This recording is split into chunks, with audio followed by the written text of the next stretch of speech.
अस्सलामुअलैकुम नाजरीन, मैं तुहाडा मेज़बान या मफीजुल्ला खंबड़ा ते तुसां दे पियो HKTV 70 ते अज मैं मुहम्मदपुर दे विच मौजूद हाँ। इत्थां सरैकी दा बहु वड्डा शहर रहिंदे जिंदा नां मलिक रियाज वफा साहब है। बहु अच्छे शहर हैं ते इंदे शहर पूरे पाकिस्तान च मशहूर मरूफ हैं। ते उहदे नाल साडे प्यारा भिरा जाम अफजल निहाया साहब भी बैठे हैं ते साडा प्यारा भिरा नाजिक साहब भी साडे कट्ठे मौजूद बैठे हैं। अज असां त्रई भिरावें दा तहे दिल तो शुक्रिया अदा करेसूँ, खसूसन मलिक साहब दा शुक्रिया अदा करेसूँ जो ऐसा को टाइम दिते ते हुण असां उहदे शहर सुनदे। अस्सलाम वालेकुम दोस्तों, मैं HKTV 70 तो तुसां नाल मुखातिब हाँ। रियाज वफा दा नां है और चंद अशार तुसां दोस्तें दी नज़र। एक पहला शेर के खिल खिल के चेंदे पे हैं, खिल खिल के चेंदे पे हैं बार जिंदगी दा, इतबार वल भी कहनी बेइतबार जिंदगी दा। और दोस्तों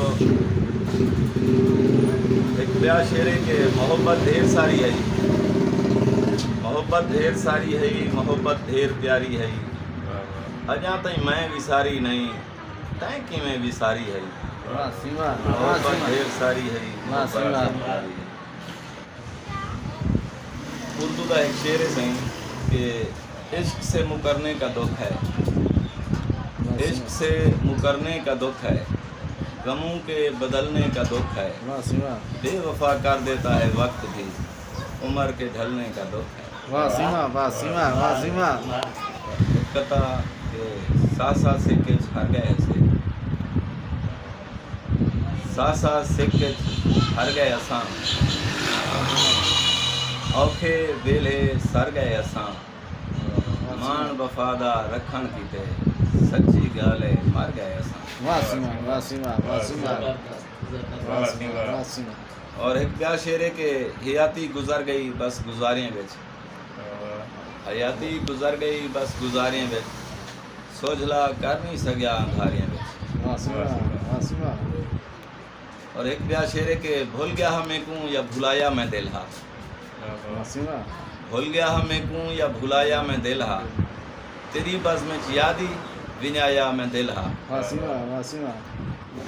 के जितले नवे सिज पे निकलन, जितले नवे सिज पे निकलन सोच बदल से वादी थी से, जितले नवे सिज पे निकलन सोच बदल से वादी थी से, बेगैरत कदी शी नहीं होता गैरत हो से वल शी थी से।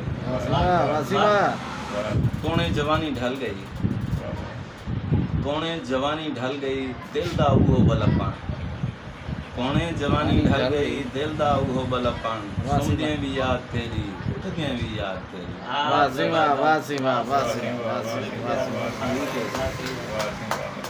इसी सारे हन मलिक रियाज वफा साहब, उहदे नाल साडे सदर जाम अफजल निहाया साहब बैठे ते जाम नाजिक फुल्लान साहब बैठे सारे इकट्ठे ते अज दोस्तें दी महफिल रही बैठिया से गपशप ते मलिक साहब साहब को प्यारे प्यारे शहर सुनन। इंदा बड़ी बड़ी मेहरबानी ते शुक्रिया साहब।